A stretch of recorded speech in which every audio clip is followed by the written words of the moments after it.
के दलदल में पैर जमाए रखना, परेशानी के दलदल में अपने पैर जमाए रखना, हाथ खाली ही सही किसी की मदद में लगाए रखना। परेशानी के दलदल में अपने पैर जमाए रखना, हाथ खाली ही सही किसी की मदद में लगाए रखना।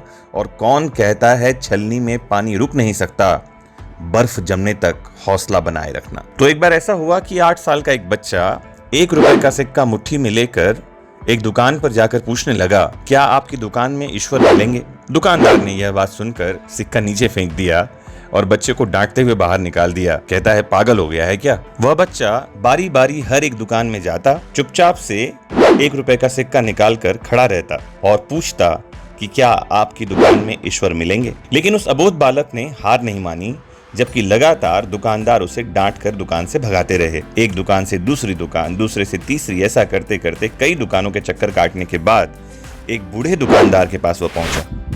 उस बूढ़े दुकानदार ने उस बच्चे से प्यार से पूछा, तुम ईश्वर को क्यों खरीदना चाहते हो? क्या करोगे ईश्वर का? पहली बार एक दुकानदार के मुंह से यह प्रश्न सुनकर बच्चे के चेहरे पर आशा की किरण चमक आई। मुस्कुराया वह और सोचता है कि शायद इसी दुकान पर ईश्वर मिलेंगे। बच्चे ने बड़े उत्साह से उत्तर दिया, कहा कि इस दुनिया में माँ के अलावा मेरा और कोई नहीं है। मेरी माँ दिन भर काम करके मेरे लिए खाना लाती है। वो अब अस्पताल में है। अगर वो मर गई तो मुझे कौन खिलाएगा? डॉक्टर ने कहा है कि सिर्फ ईश्वर ही तुम्हारी माँ को बचा सकते हैं और मैं उस ईश्वर को ही ढूंढ रहा हूँ। क्या आपकी दुकान में मुझे ईश्वर मिलेंगे?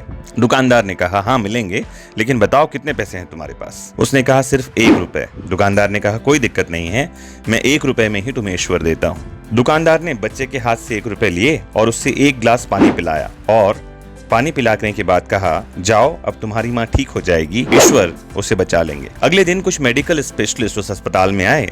बच्चे की माँ का ऑपरेशन हुआ और बहुत जल्दी वह स्वस्थ होकर घर चली गई। डिस्चार्ज के कागजात पर अस्पताल का बिल देखकर उस महिला के होश उड़ गए। डॉक्टर ने उन्हें आश्वासन देकर कहा, टेंशन की कोई बात नहीं है, एक वृद्ध सज्जन ने आपके सारे बिल चुका दिए हैं और साथ में एक चिट्ठी भी दी है। महिला चिट्ठी खोलकर पढ़ने लगी। उसमें लिखा था, मुझे धन्यवाद देने की कोई आवश्यकता नहीं है, आपको तो स्वयं ईश्वर ने ही बचाया है और मैं तो केवल एक जरिया हूँ। यदि आप धन्यवाद देना चाहती हैं तो अपने बच्चे को दीजिए, जो सिर्फ 1 रुपए लेकर नासमझों की तरह ईश्वर को ढूंढने निकल पड़ा था। उसके मन में यह दृढ़ विश्वास था कि एकमात्र ईश्वर ही आपको बचा सकते हैं। विश्वास इसी को तो कहते हैं। ईश्वर को ढूंढने के लिए करोड़ों रुपए की जरूरत नहीं है।